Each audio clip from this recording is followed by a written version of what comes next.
Marc's here today to give us some information on Google for small businesses and how you can be found and what you should be doing and so forth. That's pretty much right, isn't it? That's right. That's right. Yeah. There's a number of things that people seem to get partially right, but never completely right. And trying to unravel that mess can be a bit of an issue, so happy to answer some questions on that. Sure, okay. Well, so just as a bit of an introduction, what is Google all about and how relevant is it for businesses these days? Especially in the local world and local search, Google has become the single most important place for people to find a business if they're not already familiar with it. Because there are other platforms where people will usually market themselves. People will create, businesses will create a website, they'll get a social media presence such as Facebook, which is obviously very popular and very good to do.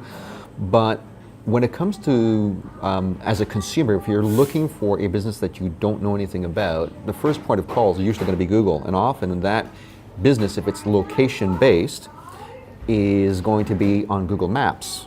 So therefore, the geographical information, the fact that the business is on Google Maps correctly matters to that business. So what I do is I help businesses make sure that their listing on Google Maps is as complete as possible. Okay, so that's not really an obvious thing for people, isn't it? I mean, really, they're more worried about keywords and things like that with their websites. That's kind of the basic things they go to. Often is, yeah. I often will have people tell me, well, I've actually got a great website, and I'll go, that's great, that's important, I'm glad you have that. It's one of those things that I really want people to do. But if that website is not actually being used because someone simply just wants to know where a business is, what they offer, and just go, they may never actually go to the website. So then you have to think, what's the website really doing for you, right? It's not, and what it actually does is it actually is one of the things that pushes that Google Maps listing up if it's been done well. It's part of the overall SEO experience. So I do believe it's important to make sure that you have a good website that's been well organized in terms of SEO.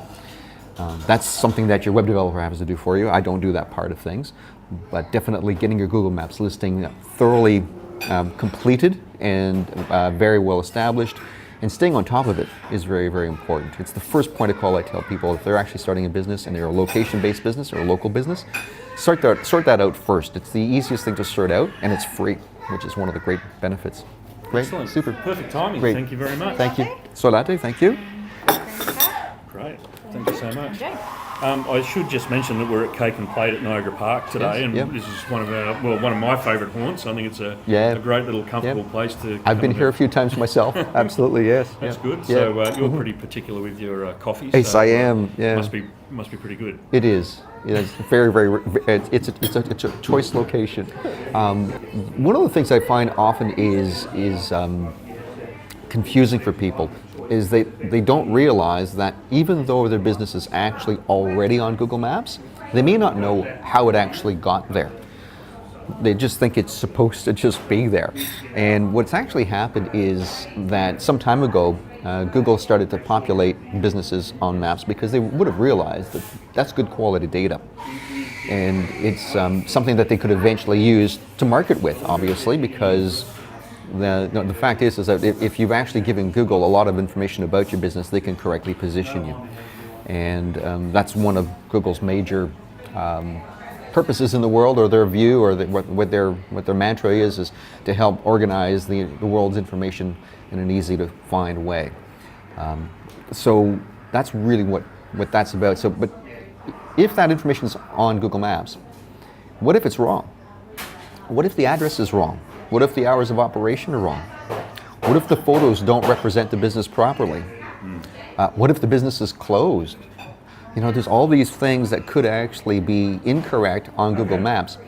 And for Google Maps to be the most trusted source of information, it has to be as accurate as possible.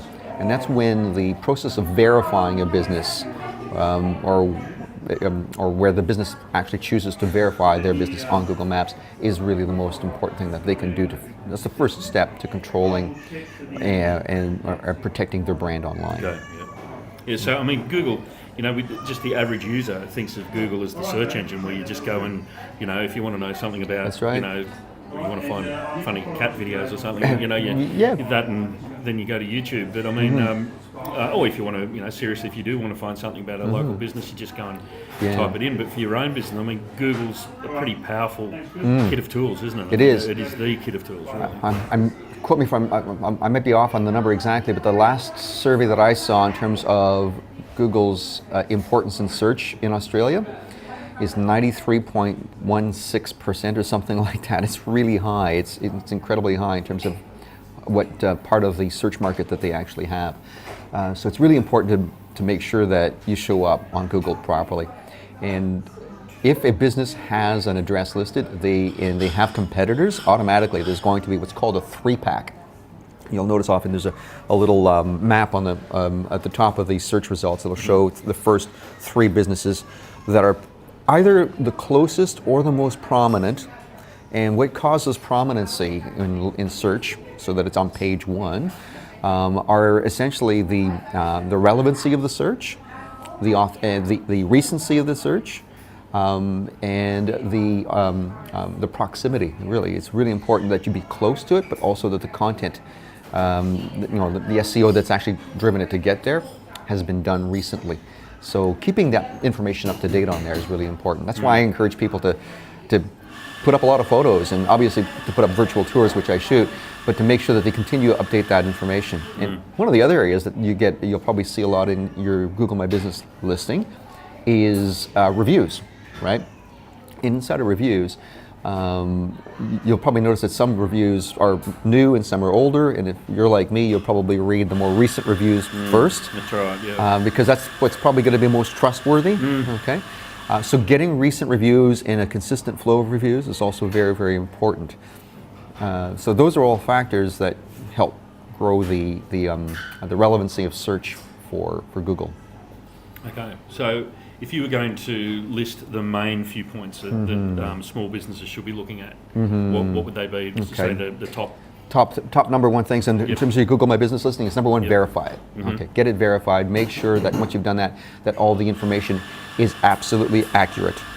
Number 3, make sure that you populate it with photos, and if you can get a virtual tour, get a virtual tour shot and have it put in. And then number 4, request reviews and respond to the reviews. No matter if they're good or bad, make sure you continuously respond to reviews. Those are the key elements, and then keep it fresh. Now, there are other things that I can recommend too, because Google keeps changing the landscape. They keep adding new tools. Like one I really, really like that's a new thing is something called Google Posts. It's a little bit like Twitter for Google, where you can put up, for example, an event or a product that you have on sale or a special or a coupon or something like that. So that's actually an additional piece of information that you can add in. So that should encourage a business to be able to continue to add more information on their Google My Business listing. But really it comes down to first verifying it, making sure you put the photos up, get your virtual tour done, and keep your reviews up to date. Those are the really key things they got to do.